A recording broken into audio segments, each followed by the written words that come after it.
Hello student, आप लोगों के लिए आज सोशल साइंस में सब्जेक्टिव ऑब्जेक्टिव टाइप के क्वेश्चन सब्जेक्ट राजनीतिक शास्त्र में ऑब्जेक्टिव लेकर आए हैं जो चैप्टर नंबर 1 से संबंधित है। देखते हैं इस प्रश्न में कि कौन कौन सा प्रश्न आया हुआ है। प्रश्न नंबर 1 कहता है कि निम्नलिखित में व्यक्तियों से कौन लोकतंत्र रंगभेद के विरोधी नेता नहीं थे। तो ऑप्शन नंबर डी है जेड गुडी, जो रंगभेद के विरोधी नेता नहीं थे। नेक्स्ट प्रश्न पर चलते हैं। नेक्स्ट प्रश्न है, भारत में कहाँ औरतों के लिए आरक्षण की व्यवस्था है। तो ऑप्शन नंबर डी पंचायती राज संस्था में 33% आरक्षण की व्यवस्था थी, लेकिन यह बढ़कर अब 50% हो चुकी है। नेक्स्ट प्रश्न पर चलते हैं कि भारत में पंचायती राज संस्थाओं में महिलाओं के लिए कितनी सीटें आरक्षित है। तो यह 33% आरक्षित है। नेक्स्ट प्रश्न पर चलते हैं, भारत में किस तरह के लोकतंत्र की व्यवस्था है। तो अप्रत्यक्ष लोकतंत्र की व्यवस्था है, जबकि प्रत्यक्ष लोकतंत्र की व्यवस्था किस देश में है। तो स्विट्जरलैंड में है। स्विट्जरलैंड में व्यवस्थित है ये व्यवस्था। नेक्स्ट प्रश्न पर चलते हैं।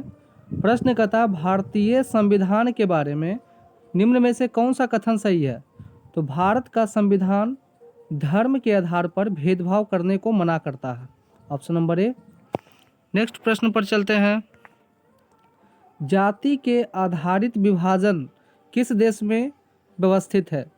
तो जाति के आधारित विभाजन, रंग के आधार पर विभाजन और धर्म के आधार पर विभाजन, इस तरीके का विभाजन केवल भारत देश में व्यवस्थित है। Option number D. नेक्स्ट प्रश्न पर चलते हैं।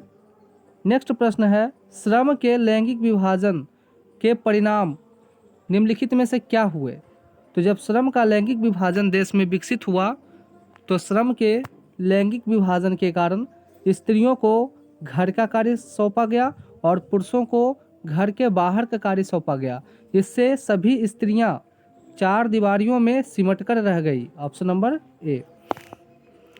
नेक्स्ट प्रश्न पर चलते हैं। नेक्स्ट प्रश्न है कि निम्नलिखित में लैंगिक असमानता का आधार क्या है। तो लैंगिक असमानता का आधार होता है महिलाओं और पुरुषों के कार्यशैली, अर्थात महिलाएं जो कार्य संपादित कर पाती है और पुरुष जो कार्य संपादित कर पाते हैं, उसके आधार पर सामाजिक भूमिका को हम बोलते हैं लैंगिक असमानता। तो इसके आधार पर ऑप्शन नंबर बी हो जाएगा। दोनों के बारे में प्रचलित रूढ़ छवियां सामाजिक भूमिकाएं में महत्वपूर्ण योगदान दी, अपने अपने क्षेत्र में दोनों योगदान दिए। नेक्स्ट प्रश्न पर चलते हैं। प्रश्न कहता है कि सामाजिक विभाजन संभालने के संदर्भ में कौन सा कथन या बयान लोकतांत्रिक व्यवस्था पर लागू नहीं होता है। तो ऑप्शन नंबर डी कहता है कि लोकतंत्र सामाजिक विभाजनों के आधार पर समाज का विखंडन की ओर ले जाता है। लोकतंत्र सामाजिक विभाजन करने से समाज विखंडित होता है और लोकतंत्र उस देश में कार्य नहीं करता है। इसलिए ऑप्शन नंबर डी हो जाएगा। नेक्स्ट प्रश्न पर चलते हैं। प्रश्न कहता है, निम्नलिखित में से बयानों में से कौन सा बयान या कथन सही है। तो चलते हैं बारी बारी से देखते हैं। कहता है कि भारत जैसे लोकतांत्रिक देशों में सामाजिक विभेद उत्पन्न होते हैं, जो कि यह कथन गलत है। भारत जैसे लोकतांत्रिक देशों में सामाजिक विभेद उत्पन्न नहीं होते हैं।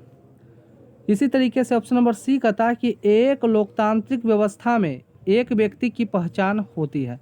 लोकतांत्रिक व्यवस्था में जो भी पदाधिकारी बनते हैं या पद पर आश्रित होते हैं या पद पर आसीन होते हैं, तो उनका पहचान राष्ट्र, राज्य और विभिन्न स्तरों पर होती है। ऑप्शन नंबर सी हो जाएगा। नेक्स्ट प्रश्न है कि भारतीय संविधान वर्णित संविधान का स्वतंत्रता का अधिकार से संबंधित कौन सा कथन है। यानी भारत के संविधान में जो स्वतंत्रता का वर्णन है उसके संदर्भ में कौन सा कथन सही है। तो कहता भारत का जो संविधान है उसमें आर्टिकल नंबर 19 जो है ये नागरिकों को अधिकार देता है कि वह किसी भी तरीके से अपना जीवन को अपने देश के अंदर व्यवस्थित कर सकते हैं, कार्य कर सकते हैं। यानी स्वतंत्रता का उसे पूर्ण अधिकार है। यानी आर्टिकल 19 जो है स्वतंत्रता का अधिकार देता है और आर्टिकल 5 से 11 लोगों को नागरिकता का अधिकार देता है। कुल आर्टिकल हमारे संविधान में 395 है। नेक्स्ट प्रश्न पर चलते हैं। प्रश्न कहता है कि निम्नलिखित में से कौन सा कथन सही है। तो ऑप्शन नंबर बी कहता है कि लोकतांत्रिक व्यवस्था में एक व्यक्ति की कई पहचान होती है, वह विभिन्न पदाधिकारी हो सकते हैं। जैसे एक राज्य के राज्यपाल जो गवर्नर होते हैं वह दूसरे राज्य के भी गवर्नर हो सकते हैं। नेक्स्ट प्रश्न पर चलते हैं। नेक्स्ट प्रश्न है कि निम्नलिखित में किस देश की धार्मिक और जातीय आधार पर विखंडन हुआ था। तो यह देश है युगोस्लाविया। युगोस्लाविया देश में धर्म और जाति के आधार पर यह देश बट गया था। नेक्स्ट प्रश्न पर चलते हैं। प्रश्न कहता है कि श्रीलंका में सत्ता भागीदारी के संदर्भ में कौन सा कथन है। तो श्रीलंका में जो सत्ता भागीदारी है इसमें बताया गया कि सरकार की नीतियों द्वारा सिहली भाषा को बहुसंख्यकों पर प्रभुत्व या सभी लोगों पर अधिकार बनाने का प्रयास किया गया, जिसके कारण वहाँ का जो सत्ता था वह बर्बाद अर्थात खत्म हो गया। नेक्स्ट प्रश्न पर चलते हैं। अगला प्रश्न कहता है धर्म को समुदाय का मुख्य आधार मानने वाला व्यक्ति को क्या बोलते हैं। तो इसको सांप्रदायिक बोलते हैं, ऑप्शन नंबर ए।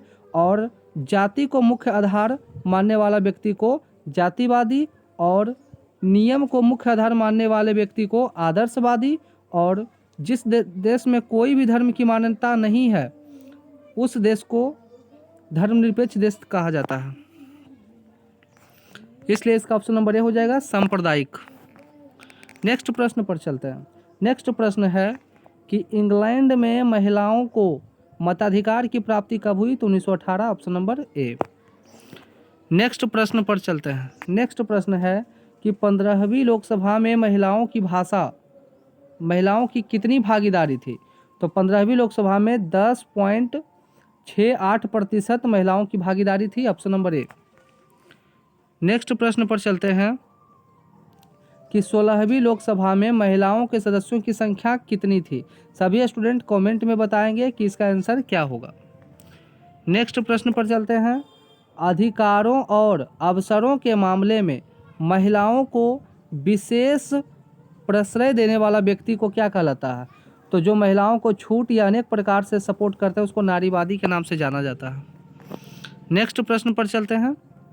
2021-11 के जनगणना के अनुसार भारत में कितनी महिलाएं साक्षर थी। तो यह 66% महिलाएं साक्षर थी, ऑप्शन नंबर सी। नेक्स्ट प्रश्न पर चलते हैं। भारत में पंचायती राज संस्थाओं में महिलाओं के लिए कितनी प्रतिशत आरक्षण कर दिया गया है। तो यह आरक्षण पहले 33% था, लेकिन यह आरक्षण अब वर्तमान में 50% कर दिया गया है। इसलिए इसमें ऑप्शन कोई नहीं दिया रखा, ऑप्शन नंबर ई हो जाएगा 50%। नेक्स्ट प्रश्न पर चलते हैं। नेक्स्ट प्रश्न है कि एक आदमी अपना सब कुछ छोड़ सकता है परंतु जाति व्यवस्था को कभी नहीं तिलांजलि दे सकता है, ये कथन कौन बोले। तो जगजीवन राम ने ये बात बताई कि व्यक्ति अपना सब कुछ छोड़ सकता है लेकिन जाति व्यवस्था को कभी नहीं छोड़ सकता है, और यही जाति के आधार पर भारत और बिहार में चुनाव होती है। नेक्स्ट प्रश्न है कि बांग्लादेश का उदय कब हुआ। तो बांग्लादेश 1971 में स्थापित हुआ था, और इसी का पूर्वी भाग बांग्लादेश कहलाता है और पश्चिमी भाग वेस्ट बंगाल कहलाता है। अब वेस्ट बंगाल और पूर्वी भाग बांग्लादेश।